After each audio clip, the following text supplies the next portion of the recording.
Ieu urang kudu bersyariat menuju Allah. Aya syariat Islam ngaran. Di Islam aya syariat kitabna fikih sasaranana jasad. Sasaranana fikih mah jasad. Gelarna ialah abid, pagaweana ibadah. Bagus jeung gorengna eta geus ditentukeun nu bagus teh ngaranna wajib, sunnah, mubah, soheh. Lamun nu jorekna di ngaranan haram, makruh, batal. Lanjut urang kana iman eta iman. Nah ieu kitabna tasawuf jurusanana kolbu, jurusan toriko sasaranana kolbu. Gelarna engke ngaranna zahid, pagaweanana ubudiyah. Nu katilu ihsan, eta ihsan ilmuna ngaranna ilmu tahakkuk, jurusan hakikat sasarana roh. Gelarna engke ngaranna arif billah, pagaweana ubudah. Oreng awak urang teh tersusun tina zahir jeung batin. Ku ayana tersusun pengurusan anage atuh kudu teratur. Pengurusan zahir fikih, pengurusan batin akidah, pengurusan nu leuwih batin deui ialah tasawuf. Geus engke urang aya Islam, aya iman, aya ihsan.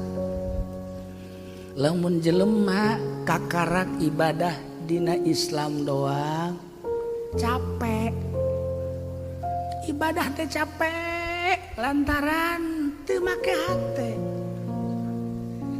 Maka ieu mah gambaran bae ya, gambaran ya supaya jelas nya. Urang teh di jero agama Islam, belajarlah agama Islam fikih. Wuduna nu bagus, salatna nu bagus. Ketika orang geus belajar make aturan-aturan fikih rapih engke salatna ngan teu husu. Teu husu salat, rapih salatna. DPR rapi salatna, malah kopeahna geleh-gelehkeun kori. Pejabat hararebat, beuh bajuna ge merekna ge takwa. Hararebat lah pokona mah. Penyanyi ngelehkeun wali bajuna ge ngangsar ka handap. Salat tara rapi, tegar targep Allahu Akbar. Tetapi hatena anu di pamarentahan inget bae ka Covid. Ieu hate, ieu hate tah ieu hese. Masya Allah karim. Anu polisi inget bae ka priwit. Tentara inget bae ka caksiata.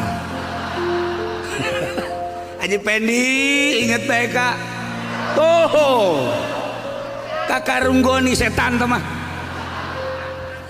Ieu macam-macam. Nah lamun urang ieu kuari ibadah dengan sakadar make Islam doang seperti eta KBG. Kiai yayasan ngan sakadar nyaritakeun dina hatena teh administrasi bae. Keur salat teh di jerona pinuh ku administrasi.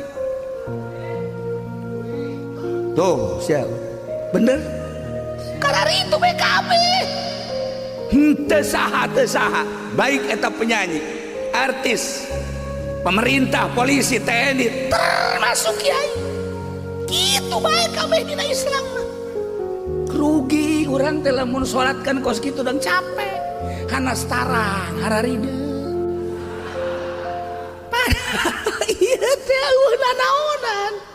Maka supaya konsentrasi kumaha atuh ieu teh ngalangsongkeun ka ilmu thariqah. Mulailah menata batin, ngaleungitkeun sifat madmumat takhalli ngaranna, ngadeukeutkeun sifat mahmudat ngalaksanakeun sifat mahmudat tahalli ngaranna. Setelah takhalli dilaksanakeun, tahalli dilaksanakeun, timbullah tajalli. Manteplah salat. Baik eta polisi ketika geus tajalli, weh tekun salat Allahu Akbar. Padahal polisi dibawakeun doser nyana keur salat atau panser atau mobil naon deui nu aing teu nyaho sia nyaho teh